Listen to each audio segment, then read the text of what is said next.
માન્ય શ્રી વિપક્ષના નેતા અને કોંગ્રેસના લીડર એવા રાહુલજીએ વોટ ચોરી મુદ્દે પુરાવો સાથે એક વિડીયો તેમજ એક આંદોલન શરૂ કર્યું છે અને વોટર જેમણે વોટની ચોરી કરી છે એમના વિરોધમાં એમણે કીધું છે કે વોટ ચોર ગાદી છોડ આ નારા સાથે આપણા ગુજરાત પ્રદેશ કોંગ્રેસ સમિતિના પ્રમુખ દ્વારા અમદાવાદ ખાતે જે એક મોટા આંદોલનનું આયોજન કરવામાં આવ્યું છે અને વોટ એ આપણો મૂળભૂત અધિકાર છે.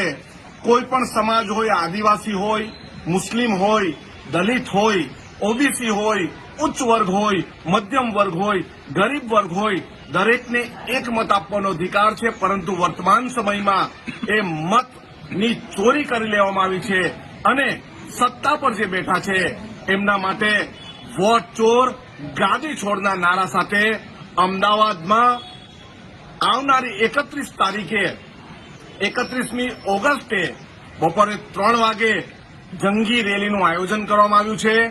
આ રેલીમાં તમે સૌ પધારો અને જેણે આપણા મતોની ચોરી કરી છે એના વિરોધમાં આપણે આંદોલન કરવાનું છે.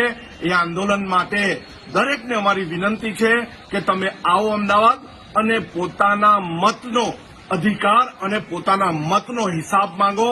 તો સર્વે મિત્રોને, સર્વે કાર્યકર્તાઓને વિનંતી છે કે 31મી ઓગસ્ટે બપોરે 3 વાગે અમદાવાદ ખાતે ભેગા થઈને એક જંગી રેલી કરવાનું છે અને જેણે આપણા મતની ચોરી કરીને ગાદી પર બેઠા છે એમને કહેવાનું છે કે તમે મત ચોરીને ગાદી પર બેઠા છો અને તમે ગાદી છોડો.